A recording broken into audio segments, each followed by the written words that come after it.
electromagnetic wave. What is the electromagnetic wave? Actually, electromagnetic wave, the wave which is produced, note down, wave which is produced due to the accelerated charge particle, wave which is produced due to the accelerated charge particle is known as the electromagnetic wave. वह wave जो charge particle के acceleration से produce होती है, जब charge particle accelerate होता है, एक चार्ज को अगर रेस्ट पे रख दिया जाए तो केवल इलेक्ट्रिक फील्ड जनरेट होती है, लेकिन चार्ज जब चलने लगता है तो करंट बन जाता है और करंट मैग्नेटिक फील्ड को जनरेट करती है। पता मतलब charge produces the electric field, when charge flows then the current is converted into current and current produces the magnetic field.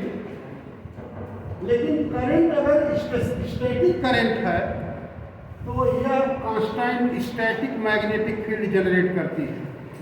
इसी तरह से चार्ज अगर रेस्ट पे है तो स्टैटिक इलेक्ट्रिक फील्ड प्रोड्यूस करता है, लेकिन चार्ज अगर जब मोशन में होता है, एक्सेलरेटेड होता है, तो वेरिएबल मैग्नेटिक फील्ड पैदा करेगा। तो variable charge means accelerated charge produces the variable electric field and variable electric field produces the variable magnetic field. As a result electromagnetic wave is produced. जैसे हमारे पास अब इलेक्ट्रोमैग्नेटिक वेव चलती कैसे, जरा देखना। अगर इलेक्ट्रोमैग्नेटिक वेव की प्रॉपर्टी होती है कि इलेक्ट्रिक फील्ड अगर चार्ज एक्सेलरेट करेगा तो इलेक्ट्रिक फील्ड वेरिएबल होगा। ये इलेक्ट्रिक फील्ड ऑसिलेट कर रही है, इलेक्ट्रिक फील्ड लगातार इलेक्ट्रिक फील्ड वेरी कर रही है। तो मैग्नेटिक फील्ड, अगर electric field produces the magnetic field, तो मैग्नेटिक फील्ड, और इस तरह से मैग्नेटिक फील्ड एक्स एक्सिस है, ये अगर वाई एक्सिस है, ये हमारे पास जेड एक्सिस। तो इलेक्ट्रिक फील्ड और मैग्नेटिक फील्ड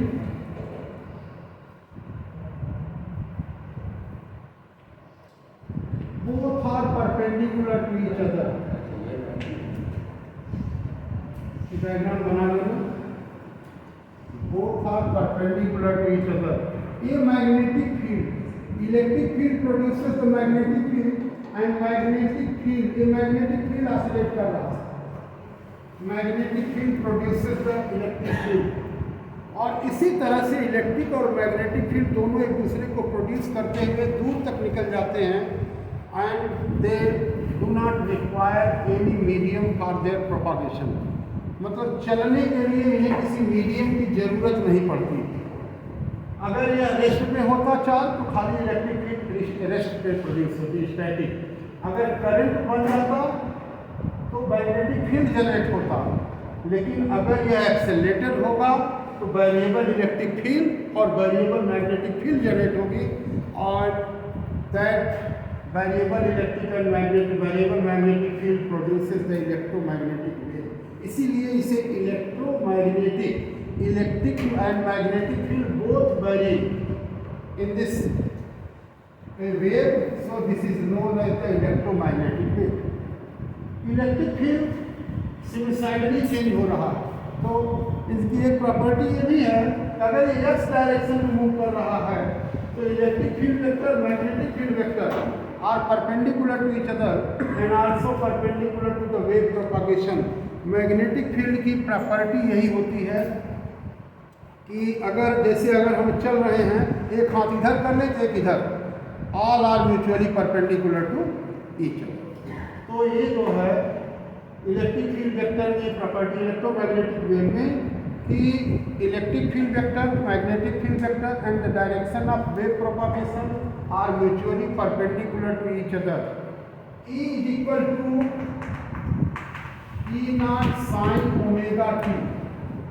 अब यहाँ पे देखना omega t minus k x. Electric field vector, electric field हमारा अगर इस डायरेक्शन में वेव जा रही है तो इलेक्ट्रिक फील्ड वेक्टर हमारे पास ये डायरेक्शन में अगर होगा तो मैग्नेटिक फील्ड वेक्टर के डायरेक्शन में होगा, ध्यान में रखना। तो B is equal to B naught sine omega t minus k x, और ये होगा के डायरेक्शन। ये 11th में पढ़े होगी, प्रोग्रेसिव वेव का यही इक्वेशन होता है। यहाँ ओमेगा की वैल्यू कितनी होती है 2 पाई अपॉन टी, एंड के की वैल्यू होती है 2 पाई अपॉन लैम्डा। तो इसको हम ये भी लिख सकते हैं कि E is equal to E naught sine omega t को लिखेंगे 2 pi upon T minus 2 pi upon lambda x into k. तो थोड़ा सा अगर हम कॉमन भी ले लेते हैं ई नॉट, यहाँ ई को हमारे पास ई में जे था जे, तो ये हमारे पास वैल्यू आ जाएगी E naught sine 2 pi P upon T minus x upon lambda जे। तो इसको हम अपने अनुसार इसको बदल सकते हैं, कभी 2 पाई अपॉन लैम्डा कॉमन ले लेंगे कुछ ऐसे करके। इसी तरह से बी की वैल्यू जो आ जाएगी it is B naught sine 2 pi P upon T minus x upon lambda t. ये वैल्यू हमारे पास आ जाएगी। Electric field vector and magnetic field vector all are perpendicular to each other. इस इलेक्ट्रोमैग्नेटिक वेव इसकी प्रॉपर्टी क्या होती है? प्रॉपर्टी ऑफ द इलेक्ट्रोमैग्नेटिक, अच्छा एक और है कि ये ई नॉट और बी नॉट ये मैक्सिमम एम्पलीट्यूड है। ई तो वैरी कर रहा है यहाँ से लेकर के, ये पीक वैल्यू है, ई नॉट पीक वैल्यू है। इसी तरह से मैग्नेटिक फील्ड भी पीक वैल्यू पे है। तो इसमें E naught by B naught मतलब E by C E by B, it is E naught by B naught it is equal to C. Electric field vector और मैग्नेटिक फील्ड वेक्टर का जो ratio होता है यह स्पीड ऑफ लाइट के equal होता है। तो अभी एग्जाम में पूछा भी जा सकता है ई बाई बी का रेशियो, तो सी मतलब स्पीड ऑफ लाइट, ध्यान में रखना। तो ये हमारे पास सी ऑफ, और सी क्या होता है C is equal to 1 upon root mu naught epsilon naught. ये भी ध्यान रखना, mu naught epsilon naught. Mu naught is the permeability of the free space for the magnetic field and the epsilon naught permittivity of the free space for the electric field. तो ये हमारे पास permeability है, एक permittivity है। इसको अगर हम निकालना भी चाहें तो कैसे कर सकते हैं देख लेना।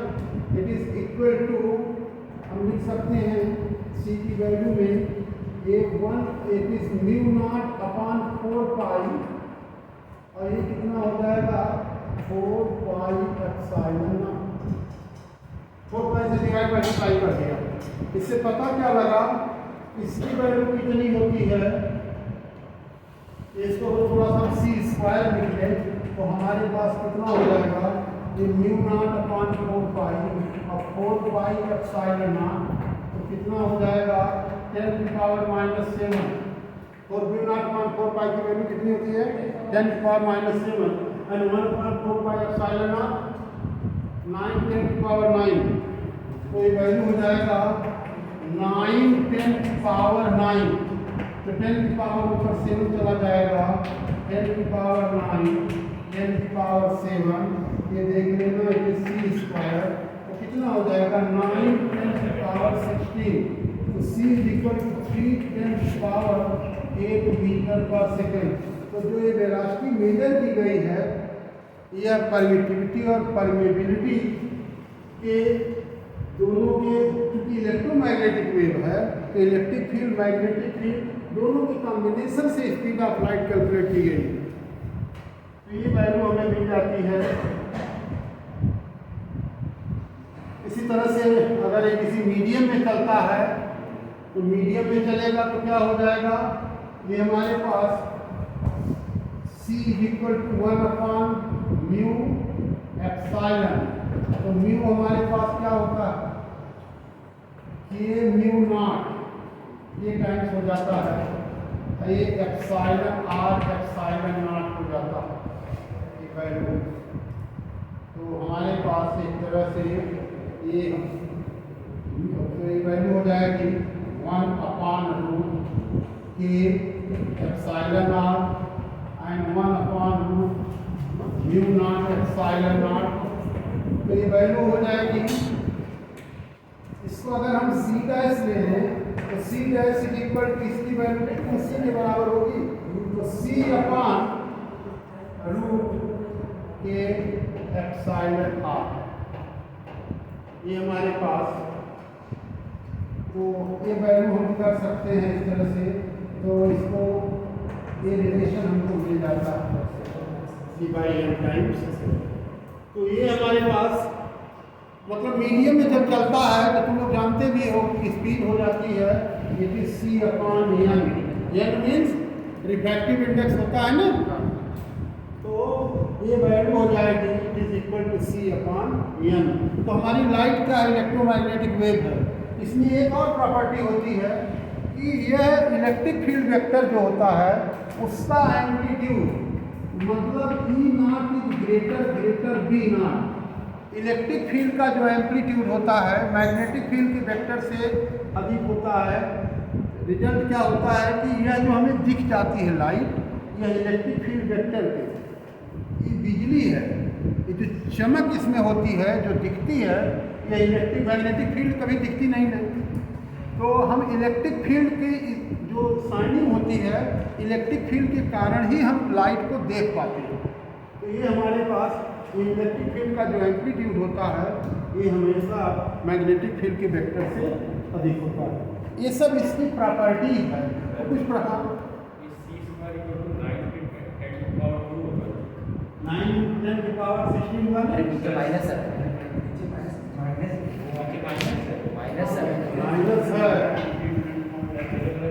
अरे बात है मैं एक बार ना थोड़ा ध्यान दीजिए, माइनस दिखा क्या दिख रहा है? हाँ सर 7 थोड़ा दूर -7 माइनस लिखा है, ऐसे भी इसकी वैल्यू माइनस होती है। मेरा बता 4/10 की power -7।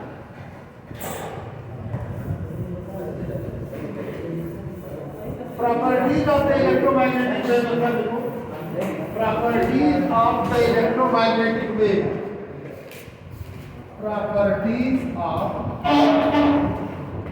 electromagnetic wave।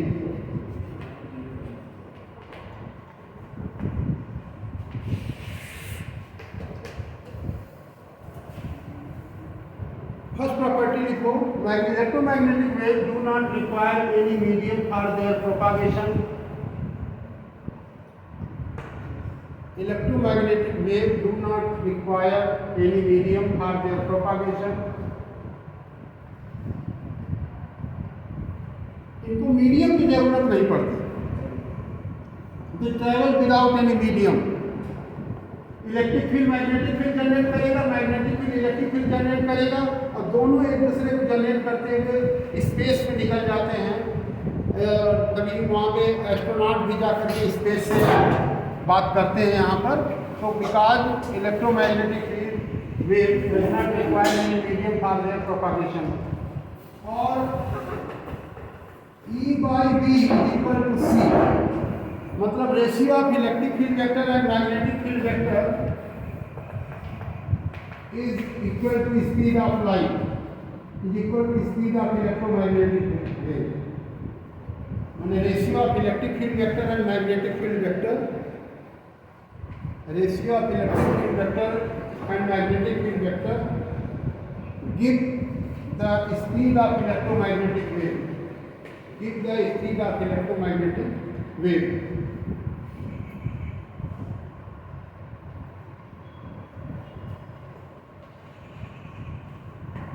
Electric field vector and magnetic field always in the same phase. Electric field vector and magnetic field vector are always in the same phase. Speed of light c is equal to 1/v and magnetic field vector are always in same phase. Are always in same same phase, same phase मतलब phase difference is zero, कोई phase difference नहीं होता। Same phase PHASC, phase difference is always zero. C is equal to 1 upon mu naught epsilon naught। Fifth property, when electromagnetic wave travel, they always carry the momentum। When electromagnetic wave travel, they always carry the momentum, and the momentum P is equal to U by C। Momentum P is equal to U by C। U means energy upon speed of light। U is the energy, U is the energy upon C। इसको momentum कहते हैं। क्योंकि होता क्या है कि light अगर mc square upon c cancel तो mc बचेगा mass into speed of light, तो मोमेंटम आता। तो हम इस तरह से भी समझ सकते हैं u को। तो u मतलब energy upon speed of light, तो मोमेंटम हो जाता है। Electro down sixth property, electromagnetic waves are not deflected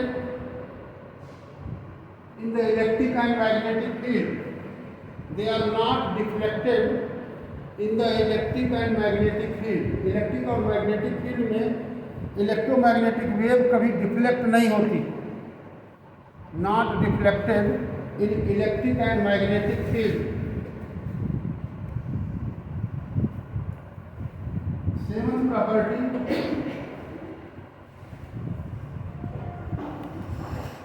electromagnetic wave, same property लिखो, electromagnetic wave follow the reflection, refraction, interference, reflection, refraction, interference and diffraction.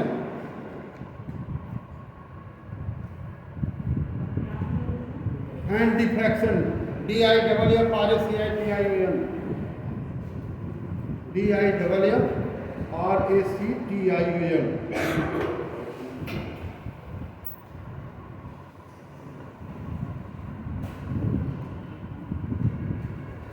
तो ये चीज होती है इसकी प्रॉपर्टीज।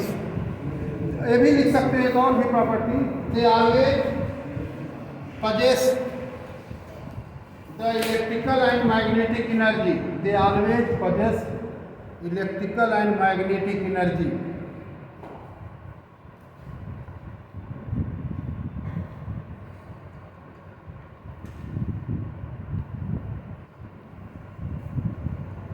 और ये भी लिख सकते हो नौवा प्रॉपर्टी कि electromagnetic waves are produced by the accelerated charge particle. ये भी प्रॉपर्टी में ही आता है। Electromagnetic waves are produced by the accelerated charged particles। तो और 9 प्रॉपर्टी हमारे पास इस तरह से जानना है।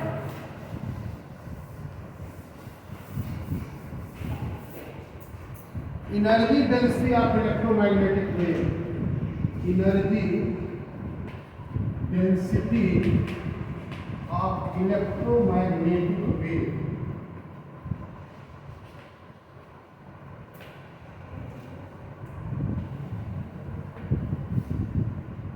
energy density of electromagnetic wave। Electromagnetic wave की एनर्जी डेंसिटी क्या होती है जरा देखते हैं।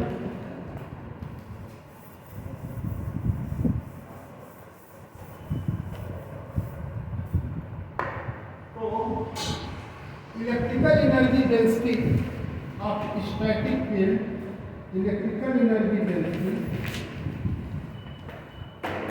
इलेक्ट्रिकल एनर्जी डेंसिटी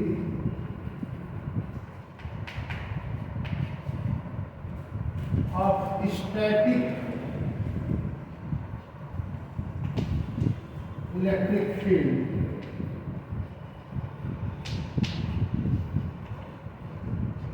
कितना होता है half epsilon naught T square. ऐसा सुने हो ये पूछे थे हम, कैपेसिटर के बीच होता है हाफ एप्सिलॉन नॉट। तो electric energy density of static electric field, magnetic energy density of static magnetic field, magnetic energy density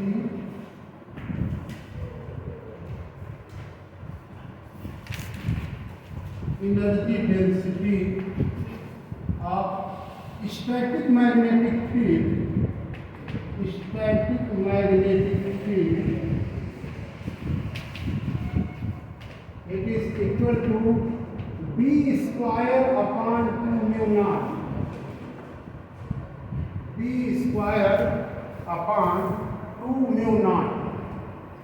ये हमारे पास ध्यान में रखना, ये थोड़ा ध्यान में रखना कि स्टैटिक इलेक्ट्रिक फील्ड हमारे पास कहाँ से आती है, कैपेसिटर के बीच। कैपेसिटर के बीच एनर्जी हमारे पास कितना होती है, U E is equal to half C B square. देखो निकाला कैसे जाता, half C B square. C की वैल्यू क्या होती है, C is equal to epsilon naught A upon D, और V is equal to E D होता, क्योंकि E is equal to B by D पढ़े होते हैं। V is equal to E is equal to B by D, V is equal to E D. इसको जरा put करो तो U E is equal to half epsilon naught A upon D और v is equal to E D का whole square. तो value हमारे पास जो आ जाती है half epsilon naught A upon D, D square D cancelled out, तो a इंटू डी, तो वैल्यू कितना हो जाएगा, half epsilon naught T square A D क्या है, वॉल्यूम ना, area base into height volume होता है। तो देयरफॉर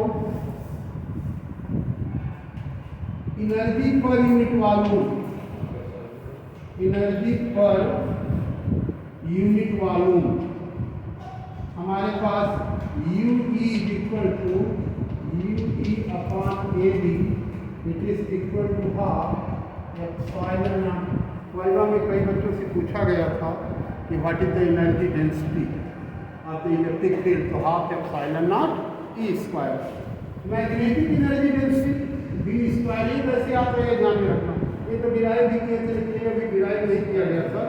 ये कैसे होता है ध्यान में रखना कि magnetic energy density of static magnetic field, magnetic field की एनर्जी, मैग्नेटिक एनर्जी किसमें होती है, इंडक्टर में, और इंडक्टर की एनर्जी कितनी होती है, हाफ एल आई स्क्वायर। ध्यान में रखना, हाफ एल आई स्क्वायर। तो हमारे पास मैग्नेटिक एनर्जी जैसे हाफ सी वी स्क्वायर होता है, लेकिन उसको एनर्जी डेंसिटी के फॉर्म में फार्मूला आ गया half epsilon naught E square. ये स्टैटिक है। और इसी तरह से मैग्नेटिक एनर्जी डेंसिटी की बात अगर करेंगे तो हमारे पास B square upon 2 mu naught, लेकिन आया कैसे हमें ध्यान में रखना है। तो मैग्नेटिक एनर्जी डेंसिटी, लेकिन ये magnetic energy in the inductor, देखना magnetic energy in inductor, it is half L I square. Inductor के बारे में इतना जानते हो कि, और इंडक्टर के अंदर जो एनर्जी होती है half L I square. Magnetic field कितना होता है, अच्छा इंडक्टर का एल कितना होता है, कई लोगों से वाइवा में पूछा गया था कि एल की वैल्यू कितनी होती, कितना था, upon L, mu naught N square A upon L. और इसके अंदर मैग्नेटिक फील्ड कितना होता है, बी इक्वल टू कितना होता है, magnetic field inside the solenoid, हाँ, mu naught N I, B is equal to mu naught N I. Clear, यही वैल्यू हम इसमें पुट करते हैं, and this is equal to half L. L का मतलब mu naught N square A upon L. What is I, I is equal to B upon mu naught N, तो b upon mu naught n का whole square is it clear one. So this value comes out to be half mu naught n square a upon l। ये देख लेना n कितना होता है number of turns per unit length, number of turns. तो ये हमारे पास होगा b square upon mu not square, इसको n square into l square. तो हमारे पास यल इससे कैंसिल होगा, एक n स्क्वायर पूरी तरह से कैंसिल हो गया, एक म्यू नॉट इससे चला गया। तो मिला क्या हमारे पास UP is equal to B square upon 2 mu naught L. ठीक है। तो energy density, energy magnetic energy per unit volume, therefore magnetic energy या कह सकते हैं static magnetic energy, static magnetic energy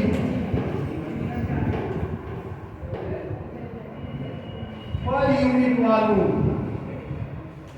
this is equal to UB upon L that is B square 2 mu naught. यही हमारे पास है एनर्जी डेंसिटी, ये magnetic energy density हो गया। Is it clear? This is the magnetic energy density. ये हमारे पास वैल्यू होगी मैग्नेटिक एनर्जी डेंसिटी। अब चूंकि ये स्टैटिक है, लेकिन इलेक्ट्रोमैग्नेटिक वेव में इलेक्ट्रिक और मैग्नेटिक फील्ड दोनों वेरी करता रहता, तो एनर्जी क्या होगा during the propagation, note down, during the propagation of electromagnetic wave, during the propagation of electromagnetic wave, during the propagation of electromagnetic wave, electric field and magnetic field, electric field and magnetic field sinusoidally vary, sinusoidally vary, sine curve के अनुसार sinusoidally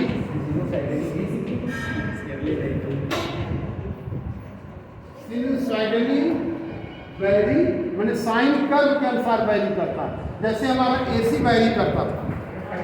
sinusoidally vary, therefore the electric energy density, therefore the electric energy density UE, it is equal to half epsilon naught density, half epsilon naught RMS square, and magnetic energy density mu B, it is equal to B RMS square upon 2 mu naught।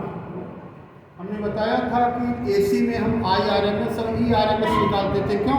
क्योंकि वो sine curve के अनुसार vary करता था, वहाँ कुछ rest पे नहीं था। तो जो सिनुसाइडली वैरी करता है उसका एवरेज वैल्यू 0 होता है। उसका कौन सी वैल्यू निकालते हैं? IRMS, ERMS, BRMS निकाले थे एसी में, यहाँ भी यही काम करते हैं। तो ये हमारा E नॉट स्क्वायर नहीं लिख सकते, ERMS स्क्वायर। और हमें जानते हैं E naught is equal to ERMS is equal to E naught upon √2 and BRMS is equal to E naught B naught upon √2। कोई दिक्कत यहाँ तक? Therefore energy of the electromagnetic wave, energy of electromagnetic wave, it is equal to U is equal to, ये दोनों होता है UB,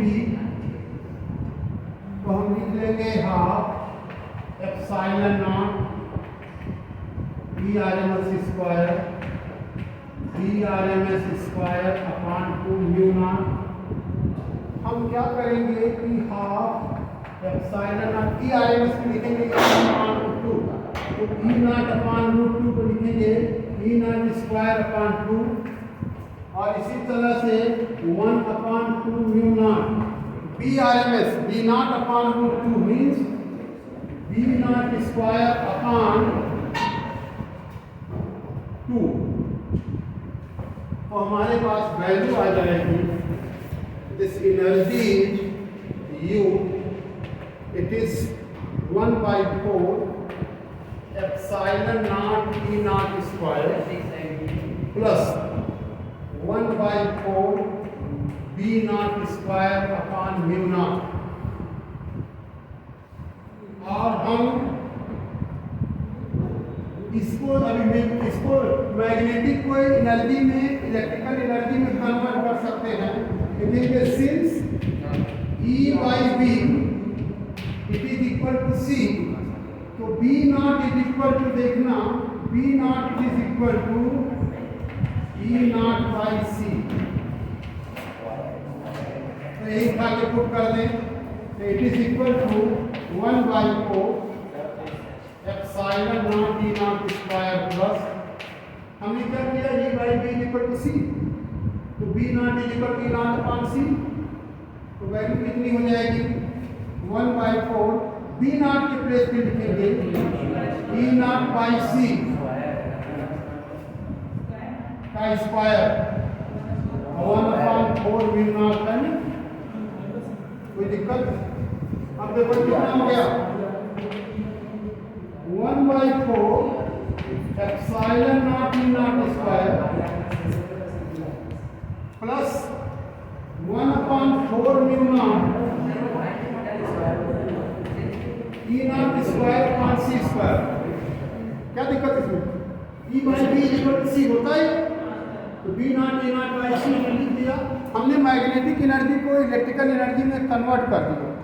तो ये वैल्यू कितनी हो गई? तो C स्क्वायर की वैल्यू कितनी होती है 1/म्यू नॉट एप्सिलॉन नॉट। ये उठा के पुट कर दो तो हमारे पास 1/4 epsilon not plus 1/4 mu naught E naught square upon C square. तो C स्क्वायर को 1/म्यू नॉट लिखेंगे तो वैल्यू हो जाएगी म्यू नॉट एप्सिलॉन नॉट और यह म्यू नॉट कैंसिल आउट। हमारे पास मिल गया 1/4 epsilon naught E naught square plus 1/4 epsilon naught E naught square, तो मिल गया half epsilon naught E square और दोनों मिलकर के इतना हो गया। एंड E नॉट कितना होता है ERMS। देखो हमारे पास रिलेशन कितना मिलता है, एक रिलेशन मिलता है ERMS is equal to E naught upon root 2। इसका मतलब E नॉट के प्लेस पे रूट 2 ERMS लिख सकते हैं। तो वैल्यू हो जाएगी it is half root 2 ERMS square. तो हमें मिल क्या गया हाफ एप्सिलॉन नॉट, तो एप्सिलॉन नॉट ERMS स्क्वायर। यही हमारी इलेक्ट्रोमैग्नेटिक वेव की एनर्जी हो गई एप्सिलॉन नॉट ERMS स्क्वायर।